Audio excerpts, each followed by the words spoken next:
You don't need to resonate with everyone, and you don't need to be viral.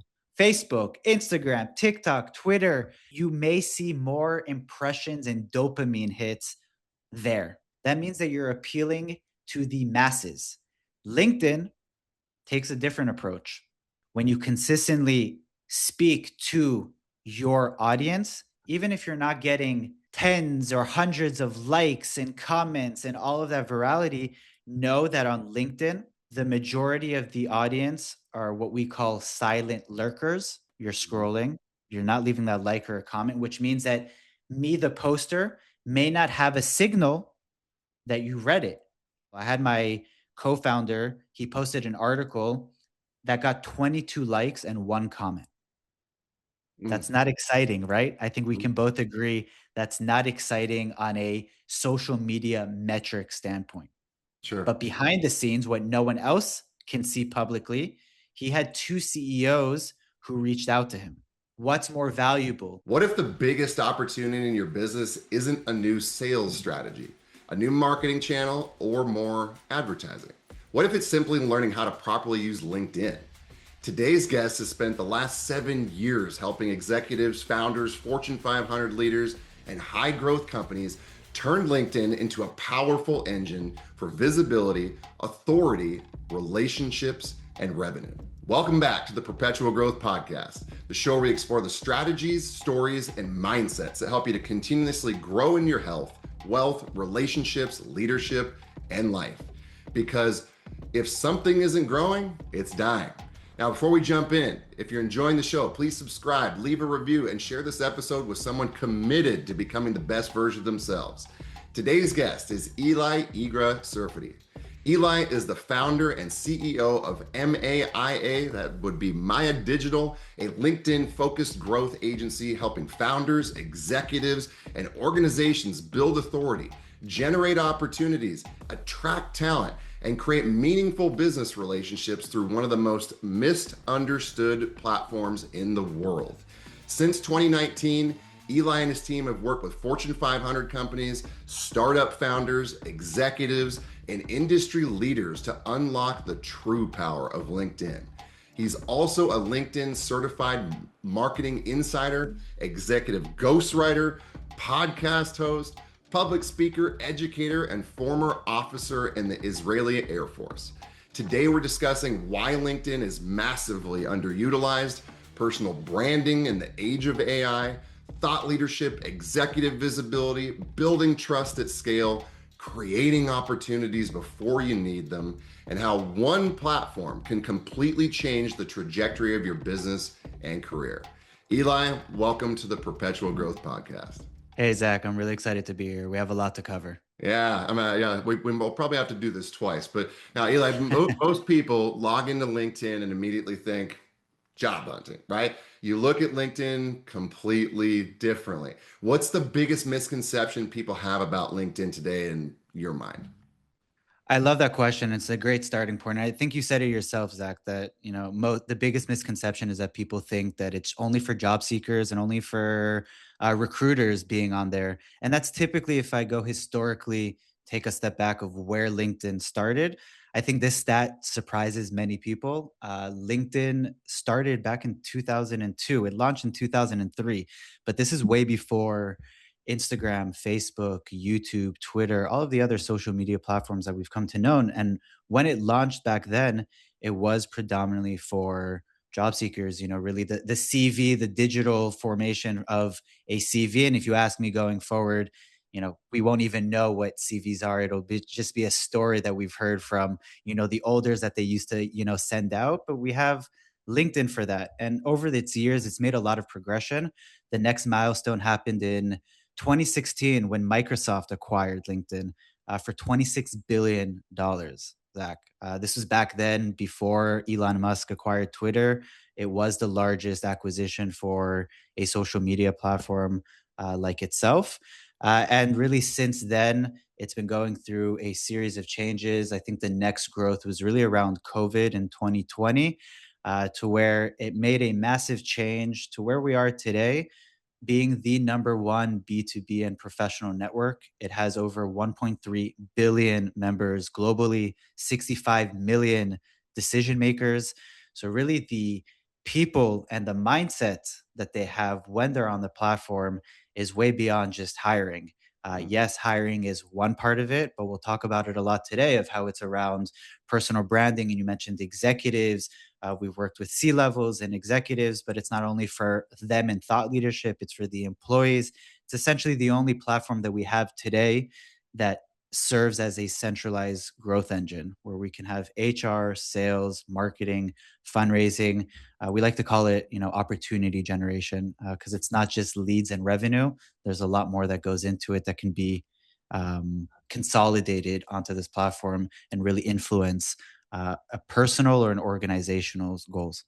Yeah, no, I love that. And I mean, I'll be the first to admit too, I went through that same transformation. I mean, to me in the beginning, it was exactly that. Well, and that's really was where it started. But I mean, it was more about the job seeking, those opportunities. And I can tell anybody that's listening, if you are not utilizing LinkedIn as a marketing platform, as an opportunity to connect directly with other business owners and influencers and people within the industries that you are seeking out, using it as opportunities to establish your personal brand, get your message out there. There are so many missed opportunities in what has quickly become one of the largest platforms out there in the professional world. Now, before we dive into that, Eli, I want to talk a little bit about your history. I mean, what brought us today? I mean, you spent 6 years serving in the military. How did that experience shape your leadership style? So I served 6 years in the military, and it was one of the best decisions and experience that I've had. I really learned a lot around leadership and resilience, and a lot of what came after to serve in building Maya. In between, when I discharged from my service, I ended up working 2.5 years in venture capital. I was on the Oh, investment team at an early stage VC based out here in Israel, investing from pre-seed to A, and we would continue with the companies all the way up to the IPO. So mm, that was essentially the first time to where LinkedIn also helped me get the job. mm, Within the job, as an investor, looking at businesses, looking at startups, right from its infancy all the way up to more growth stage companies, I saw how LinkedIn was not being used correctly globally and also here in Israel. And that got me, I was seeing it from both sides of the table as an investor, but then also the entrepreneur side and sitting and working with the founders themselves. mhm. Uh, the same time while I was working in VC, I met my co-founder Shai, and we decided to found Maya and essentially fill this gap. Again, this was back in 2019, like you mentioned. LinkedIn back then was around 500 million members. Today, I mentioned before, it's at 1.3 billion. So it's really already more than doubled itself. Yeah. And the shift that made me also leave from venture capital to having my own business was going back to when I was in the military. I had 80 plus soldiers. I really wanted to be that leader, to really have that significance also with the team that I build, but also with the people that I can, work with on their LinkedIn and really create these incredible opportunities for them. That was kind of a hole in myself as an entrepreneur. I've always been an entrepreneur, since the early age.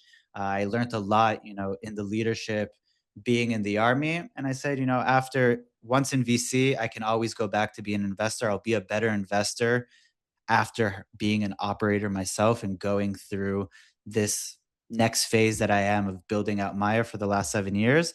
And it's really been incredible. It was something that I wanted to make the jump, and we started for the first 2 years, me and my co-founder, and today we're a team of 10 and growing. And it's been phenomenal, being able to have that team, being able to work with incredible clients.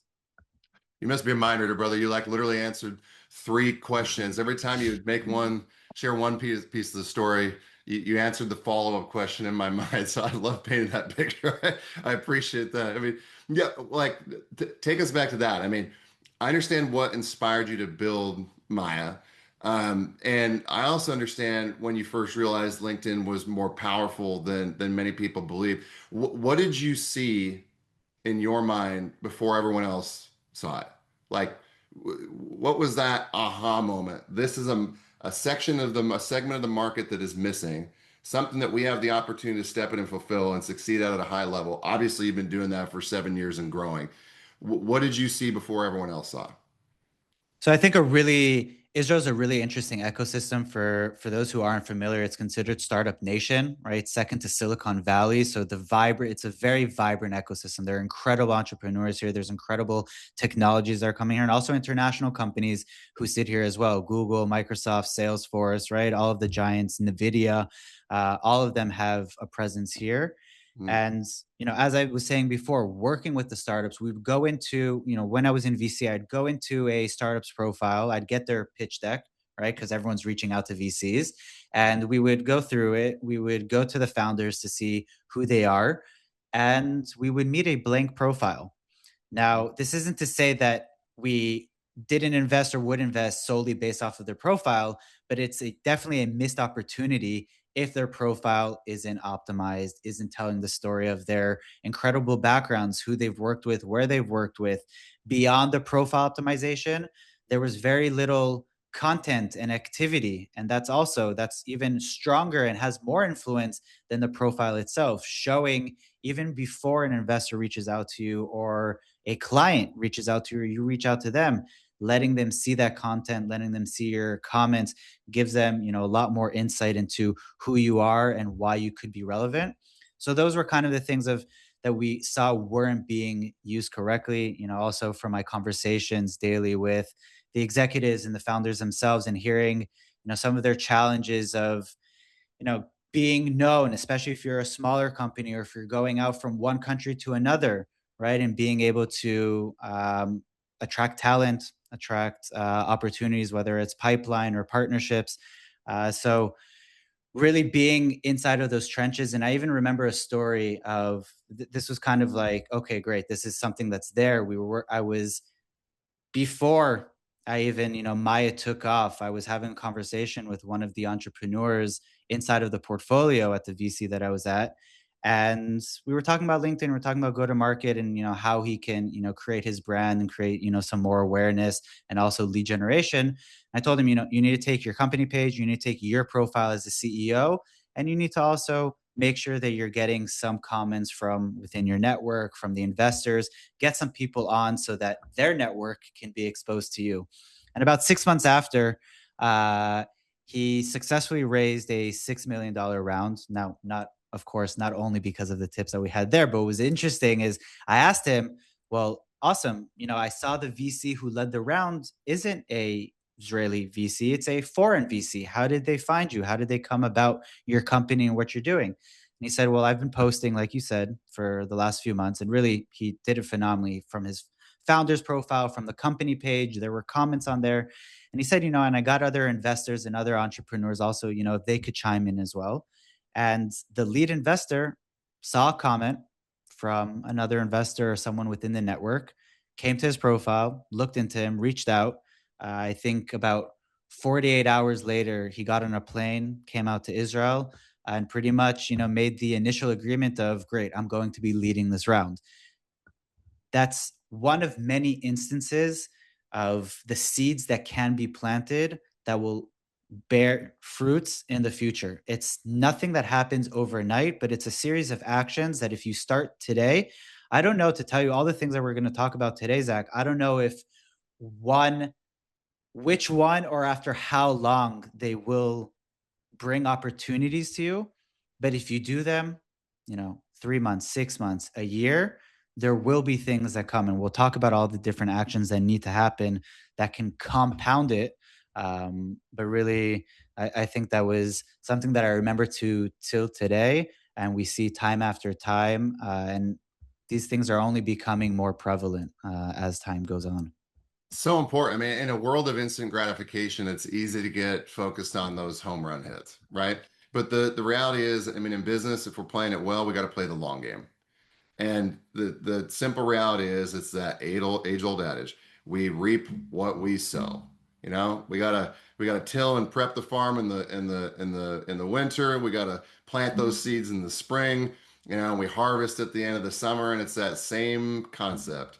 We have to be consistent and putting that content out there, building that brand identity, solving problems, providing real value. I mean, tell me this, Eli, before we dive into some of the tactical pieces. I mean, I'm starting to see the big picture on how you looked at LinkedIn today.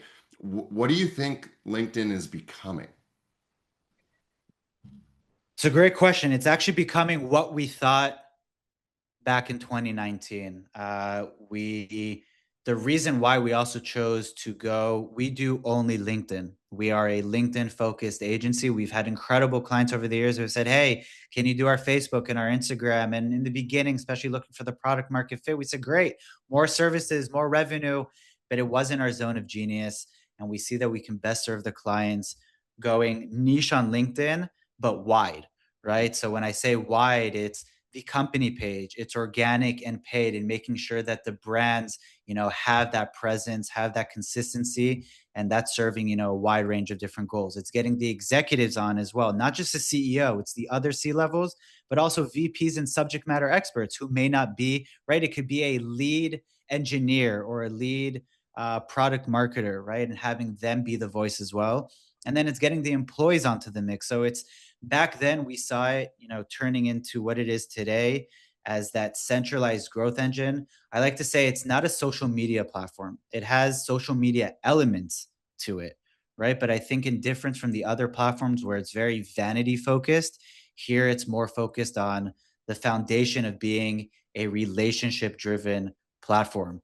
And I think you mentioned a lot of it before, the credibility and the authority. And I think what's really important, what LinkedIn plays the most part in, is trust. Yeah, LinkedIn is a trust platform. And when you create those relationships like you would offline, you need to be consistent. You need people to see you, right? To be able to build those relationships.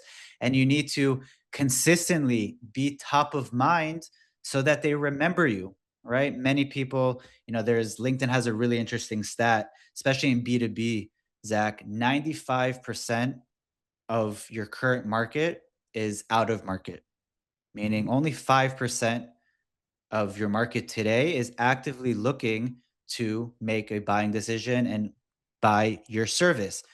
Most people are fighting over that 5%.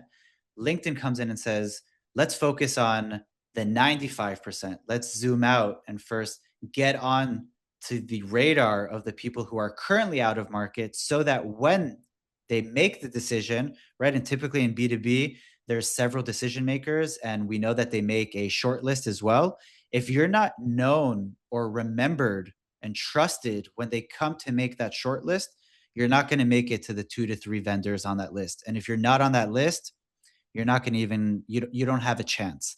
yeah. So I think that's what we've seen is really powerful, is LinkedIn being able to first come in, consistently get onto those 95s, which by the way, without sacrificing speaking to those 5% as well.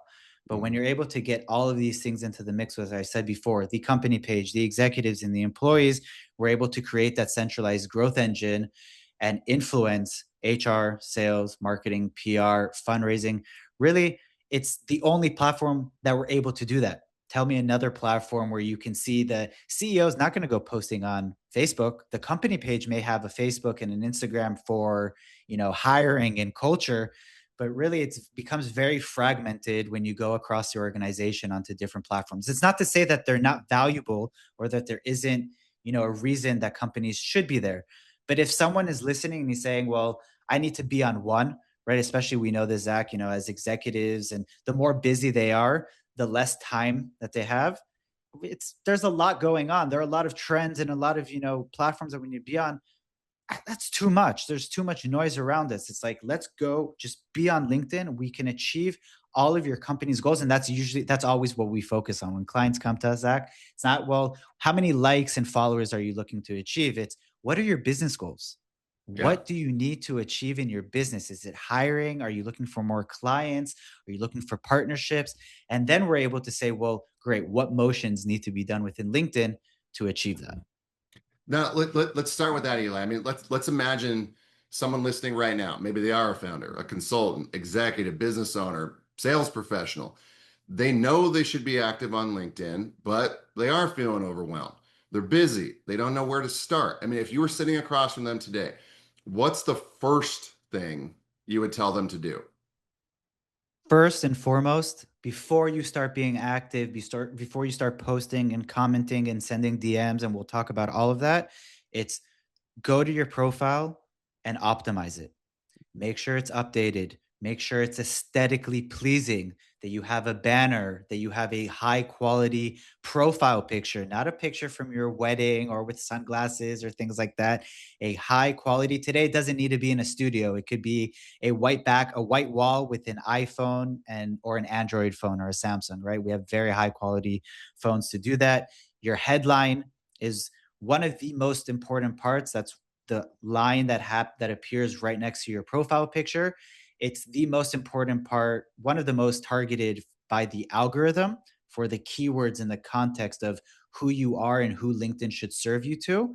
And it's also very strong for the people that are seeing you. So when you search for someone or when you see someone's comment, you see their profile picture, their name, and the first about 50 characters of their headline. So that's really important.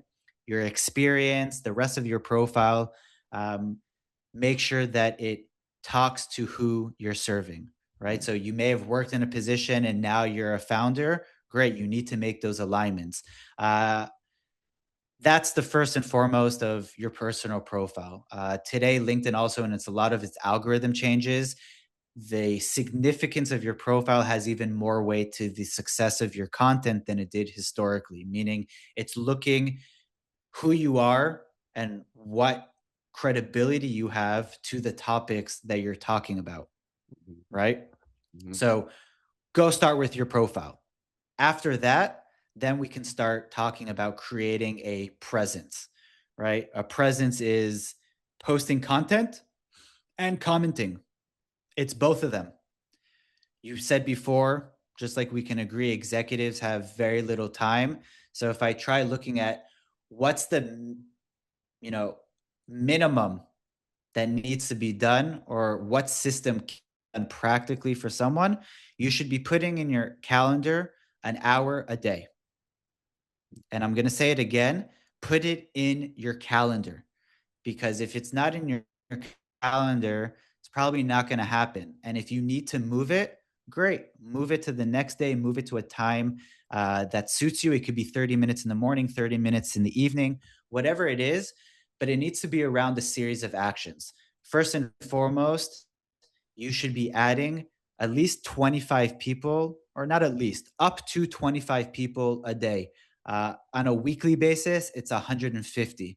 The reason why I'm saying up to is because LinkedIn caps the amount of people that you're able to connect with before they assume that you're maybe using automations and then they can ban your profile. So the safe limits is about 150 a week, because I don't want people coming out of this episode pumped and saying, great, I'm going to go add 30, 40, 50 people in a day, because you may get flagged. So you need to be consistently adding relevant people to your networks, right? If you've historically worked in real estate and now you're working in financial services, you need to make your audience around the financial services. You need to be connecting with partners, with clients, with your ICP, so that when you start posting, they're able to see you, right? So there's the first batch of people that see your content is around your first degree connections. And we see this a lot of times. People are, posting and they're saying, well, the right people aren't seeing it. And I was like, okay, great. Let's go look in who you're connected with. And they have 900 connections or a few thousands, but of the wrong people. So consistently, daily, you should be adding people into your network. That's step one. Step two is Eli, pause right there for me for a second, because sure. the it, like this is going to be a bit of a selfish question, but there are, I know, other founders and entrepreneurs that are in the same boat. Is I have multiple businesses. How Mhm. do I optimize the profile when I'm speaking to different businesses, the different ideal client avatars across industries and contexts? What is the intelligent decision in that particular case? So if you have multiple businesses or multiple focuses, first and foremost, it's fine to have it on your profile. It should Hmm. be on your profile. You can have connect them to different companies. If they're your own companies, you can open up several company pages as Hmm. well. So even if you're just starting out, and that's an important point, open a company page. Even if you're not going to be posting a lot from the company page today, just so that you can get that logo next to the company on the experience section, it makes it more aesthetically pleasing. Hmm. Strategically, I would say back to that person, Zach, of you need to understand with yourself what is the priority, right? You Yeah. can talk about several things, and that's fine. You, as Zach, can be talking, it could be real estate, it could be wellness, it could be sales. These are things that are important to you as a person. That's great, right? Mhm. Talk about the things that are important to you. But if your number one goal is to grow the real estate side of the business, then Mhm. you need to be more focused on the real estate. So it's not zero one. You don't have to just have one, and we see this many many times. But you Mhm. do need to know, okay, great. I'm posting content. If I'm posting 3 times a week, who are these posts serving?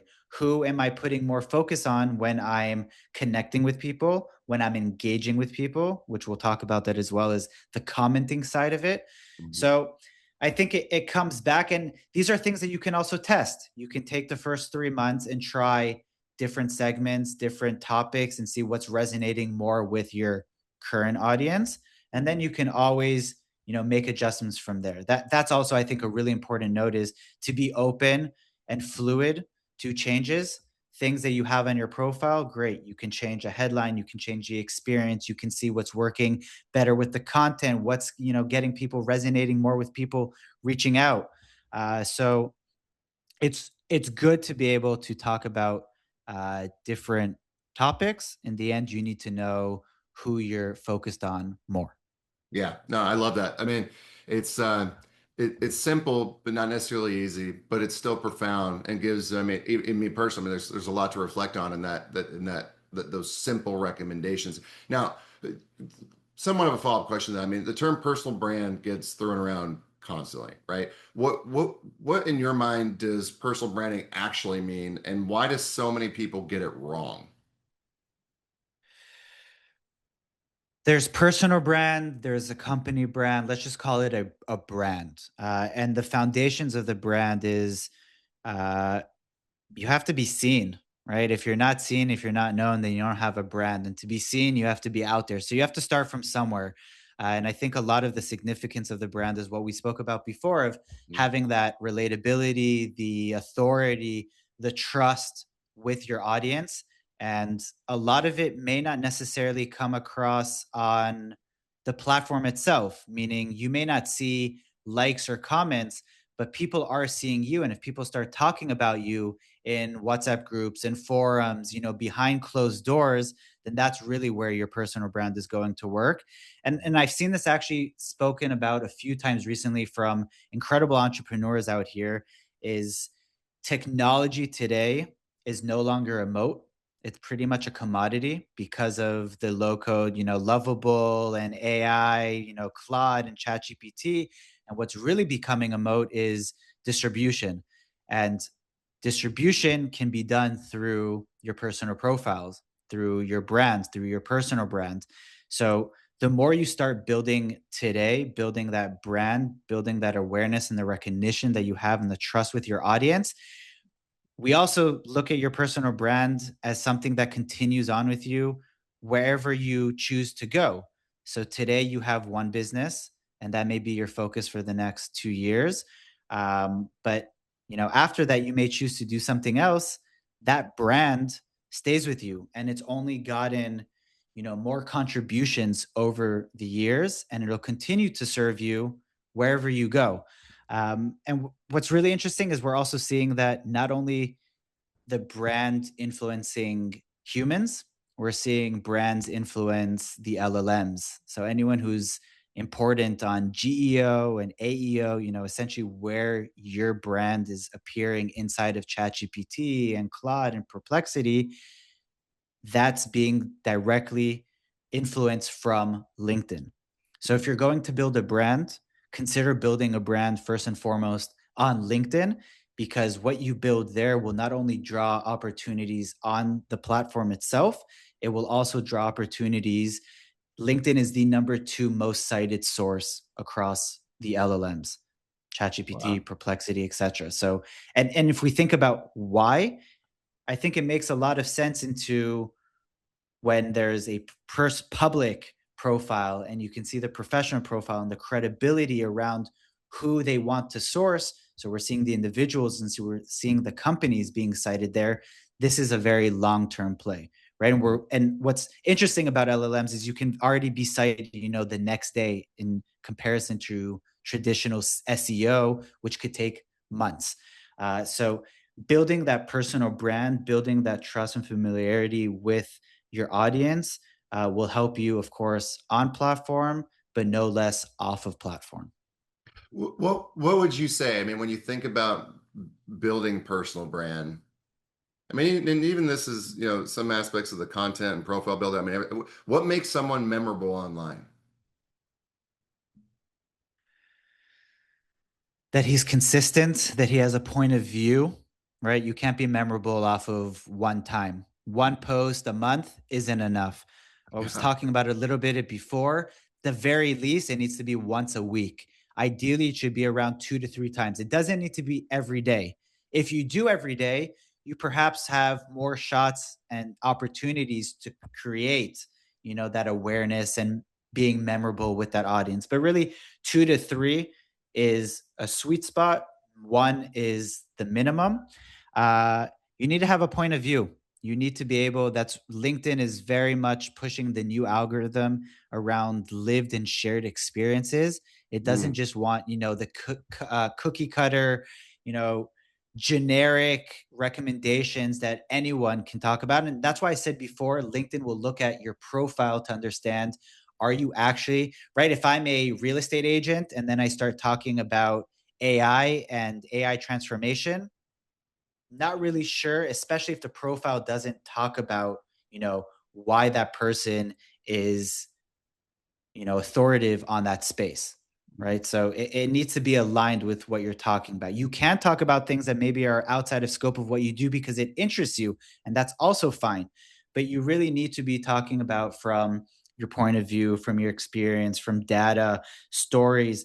Again, talking about having the personal side inside of your personal brand is okay. I think that's also, you asked me in the beginning, a misconception. So I'll throw Mhm. another one in. Many people sometimes feel that LinkedIn has to be only professional, and because everyone, there's other your potential employer is seeing you or your client, so you always have to be like very polished. No, that's not true. People, even more so today, because of AI, because of everything going on, people want the human side of it. They want to be able to connect with you. And if there's a, you know, personal anecdote that got them to connect with you, that led them to the conversation from there, that you're able to create business opportunities, that's incredible. So Mm. I think you should be comfortable with sharing things that are important to you, things that you've had from your personal life and stories that you want to bring up that can be relevant. So I think it's really being able to consistently create those interesting um, topics, right? You can curate the news that your industry needs to know, and you can also talk about from your point of view, which is also, the most valuable when it's coming from, how you're seeing it. Yeah. No, I love it. I mean, so what I heard from that is, we got to have consistency. Above all, it's not like you can throw one post up and see if it sticks. I mean, we need to be posting ideally on average at least 2 to 3 times a week, if not more. If you have the bandwidth, then do it. There's got to be continuity. We're not just throwing stuff at the wall and seeing what sticks. I mean, have a lane that you are predominantly focused on and bring yourself into the story. Leverage I always say vulnerability is a superpower. And I also believe that there's power in polarity. If we're trying to make everybody happy, we've already lost. You're not everybody's going to love you, but then there's the other 50% that do. And that's not only something that we need to be okay with, we have to openly invite, because it's not about bringing everybody in. It's about bringing the people that attract or resonate with your particular message, your niche, your skill set, your opportunities, the things that you've been there and done. So have a willingness to share those experiences and find those unique vehicles and opportunities so it doesn't just sound like, whitewash in today's world. I mean, what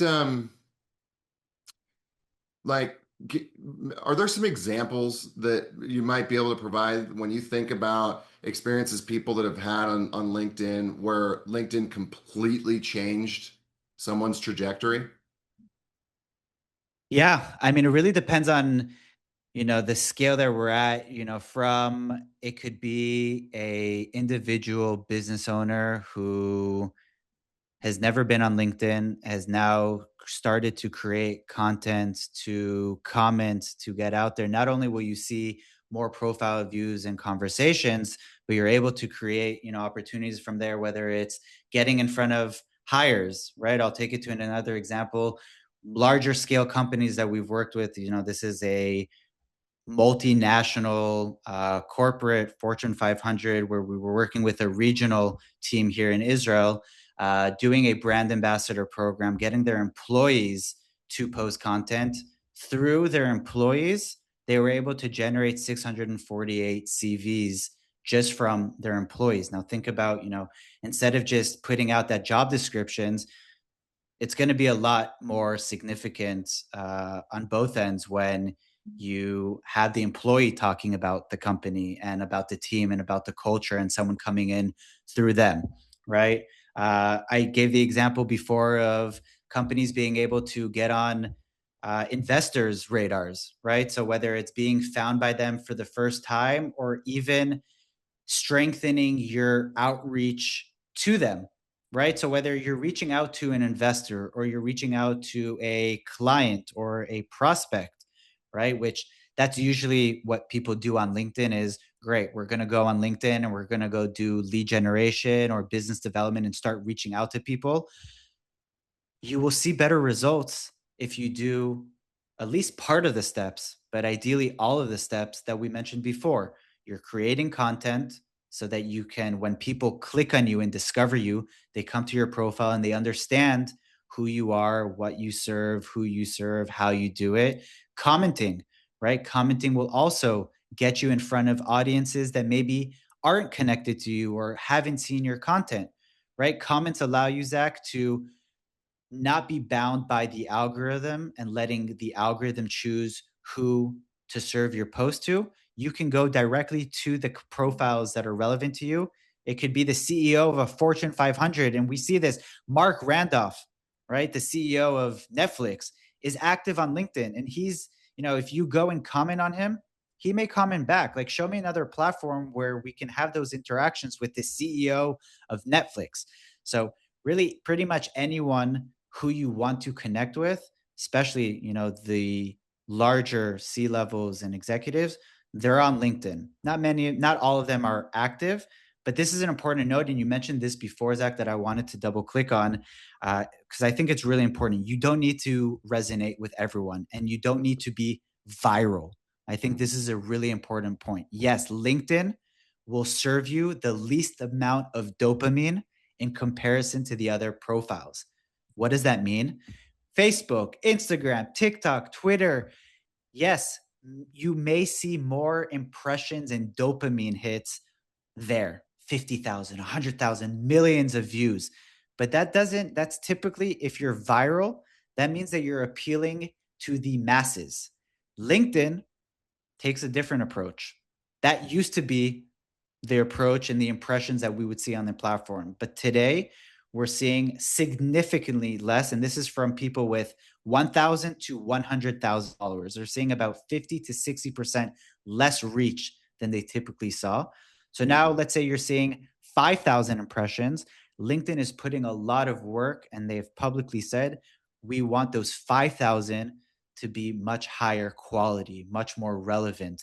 And I think when you consistently speak to your audience, even if you're not getting tens or hundreds of likes and comments and all of that virality, know that on LinkedIn, the majority of the audience are what we call silent lurkers. Think about yourself, Zach, right? or anyone here listening, you are probably on LinkedIn scrolling the feed. You are consuming content. You probably read posts several times a day where you say, wow, this is really relevant, or I learned something, but you didn't leave a like or a comment because you didn't have time. You didn't know what to say. You didn't want to say anything. And especially, the higher we get, right? Think about, a Fortune 500 CEO. That makes sense, right? That doesn't mean that they're not watching, right? Just like yourself, you're Mhm. scrolling, you're not leaving that like or a comment, which means that me, the poster, may not have a signal that you read it. I'll give a concrete example. I had my co-founder, he posted an article that got 22 likes and one comment. Mm, That's not exciting, right? I think we mhm. can both agree that's not exciting on a social media metric standpoint. Sure. But behind the scenes, what no one else can see publicly, he had 2 CEOs who reached out to him. Now, Mm. what's more valuable? Having, Yeah. more of the likes or comments, or maybe less, to where, again, those were lurkers. How many posts did they see? Was that the first time that they saw? Was that the 6th, the 27th? And there are many research that talks about how many touch points you need to have with your audience before, they can make a decision or even become, relevant. So I think that's what I really want everyone here listening to understand is don't focus on the vanity. Yes, it should guide you to understand when you're experimenting and building out your presence and your strategy of, great, maybe is there different things that I can do, but really focus on the conversations being generated, profile views. This is only relevant for people who have premium. Profile views, Zach, are so important. That means that someone clicked on you from a comment, from a post, from a search result, and came into your profile, just like a website visit, right? But even stronger because it's not just an amorphic website. They came to you, they came directly to your front door. From that point, two things can happen. Either they reach out to you at some point, or you can even take those profile views and start conversations with them. Those are what I like to call lukewarm Mhm. opportunities. It's not a cold outreach to them because again, they came with some level of intent or signal. They appeared. So then you can start putting together. You can even ask them, right? If you get on a call, like, "Hey, how did you hear of me? How did you hear of us?" And they'll say, "Oh, I saw your post on LinkedIn." And then it's like, Yeah. "Oh, Yeah. okay, Yeah. now you can start putting together the pieces and understanding what your presence is doing." 100%. Now, I mean, so many valuable nuggets in this conversation, Eli. We're definitely going to have to do round two. I mean, as we wrap up today's episode, I mean, if I handed you the average business owner's LinkedIn profile right now, what are the first three things that you would check, and what are the first three things that you would change? Because this often becomes one of the most actionable things that we can take away. So, I mean, again, first three things to check, first three things to change. Okay. First three things to check on your profile, because I mentioned before we Hmm. start doing anything on active, we need to be on your profile. Look at your Yep. profile picture, look at your headline, Hmm. and I'm debating between experience and about. So both of those. Okay. Okay. But Hmm. that's the top above the fold is your profile picture and your headline. And then you have your experience in the about. Make sure that it's updated and speaks to your audience. The three things to change. I'm going to go outside of the profile and go more on the three things to change on how you're using LinkedIn. And Mm, it ties into what we started talking about before.